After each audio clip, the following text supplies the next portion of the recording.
the Bliss Business Podcast, the show about empathy, connection, and consciousness in business. Today's episode is brought to you by Zero Company, your paid search, social media, and programmatic ad experts.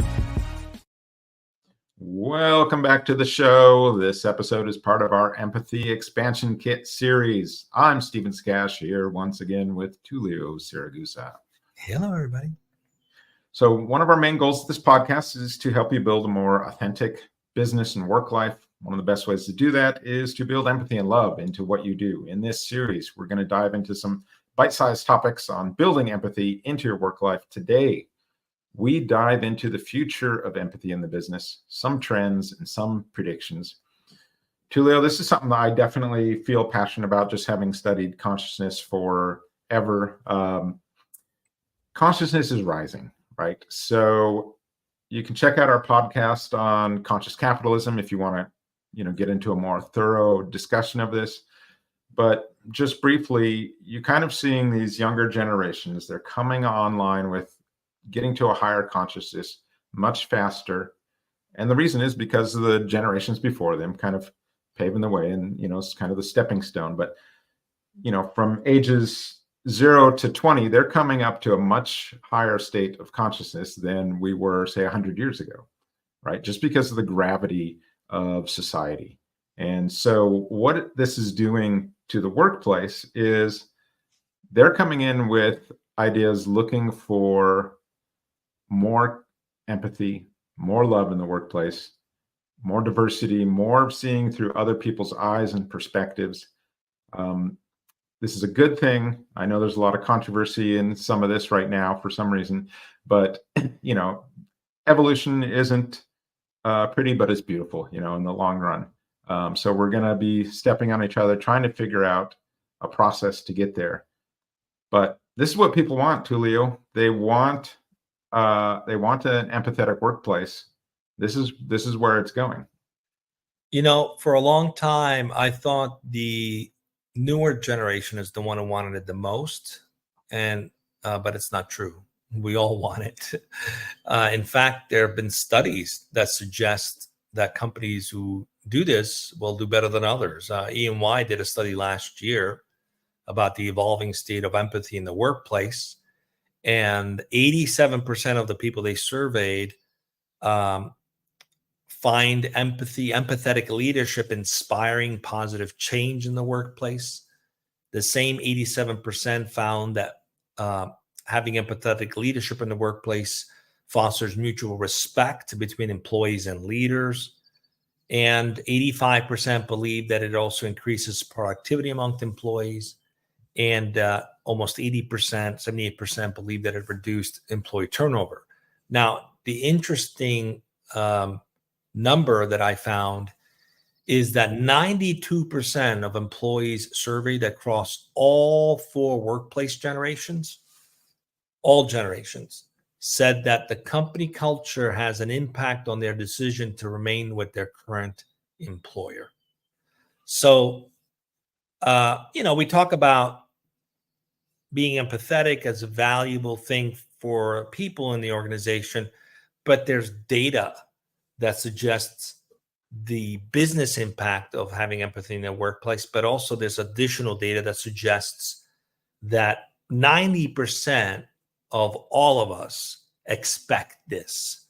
And so the future is bright in the sense that more and more expecting this will not tolerate anything less than. So initially, I think what you're going to see is a lot of rage. Some of the newer generation are just angry, and I don't blame them. They are just ragefully angry. But I want you all to know we were part of that process, not that we wanted it because we had to play along. So, the good news is we don't want it anymore. Nobody wants it. Nobody wants that environment where there's no empathy, there's no love, there's no humanity into the organization. So what's going to happen is there's opportunity in this. Even though these surveys have been done, I'm still not seeing like software being created with embedded empathy components to it. Like there's improvements, for example, in business intelligence software. Tableau has implemented embedded BI. So has Microsoft with their Power BI.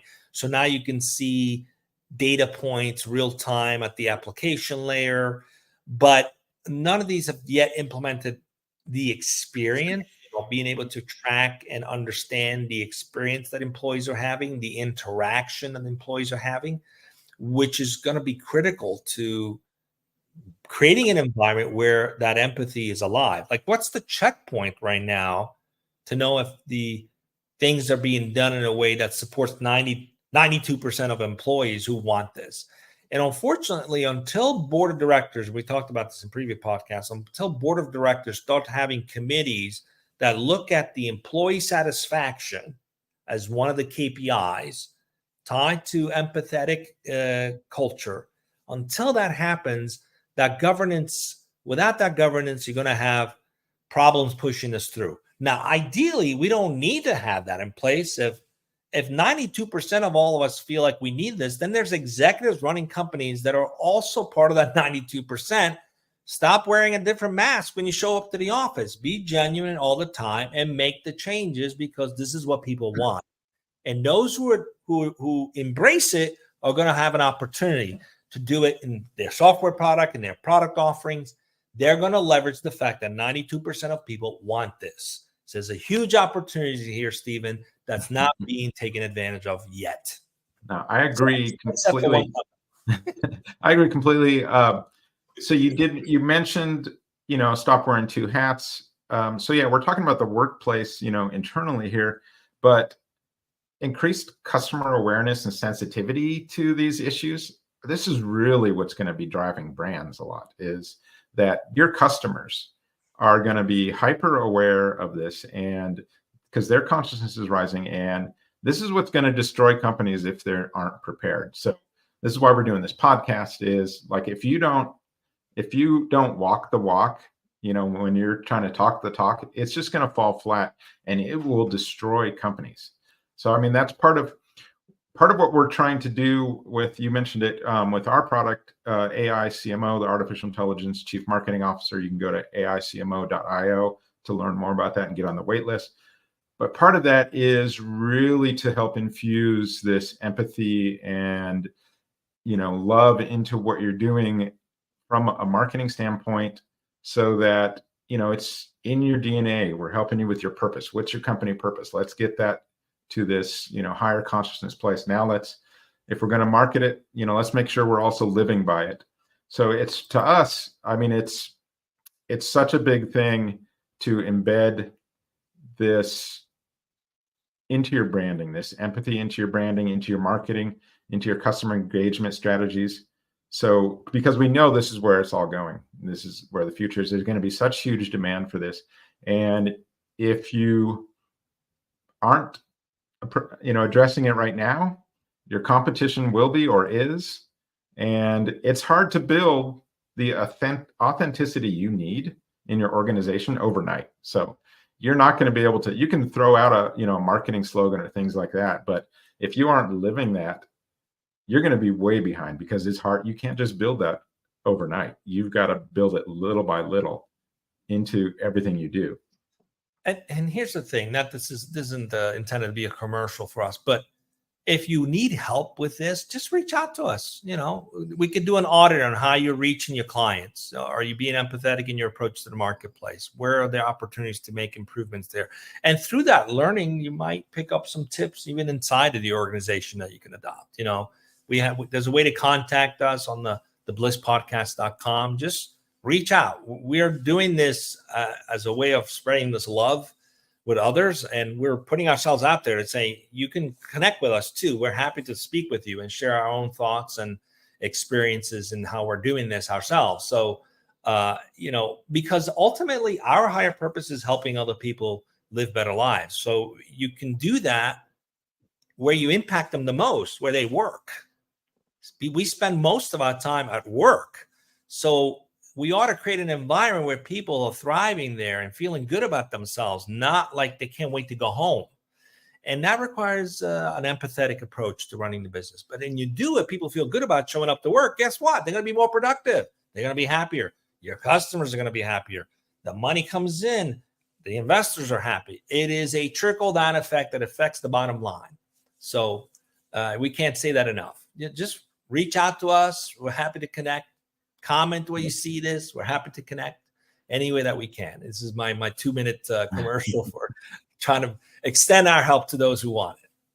Yeah, I mean, the goal really for your business should be taking on all these perspectives of your employees, your customers, your vendors, your investors. Everyone involved in the business is trying to make that a win-win scenario for everyone, not just a win for the investors, because that's the model that is going to get you into trouble in the future when you're suddenly just talking only about profits and that's all you're about. That's where you're gonna be at war with everyone at some point. And we're seeing that more and more day by day, year by year, just becoming this just battleground. So that's it for today's episode of our Empathy Expansion Kit series. We'll see you again on the next Bliss Business Podcast.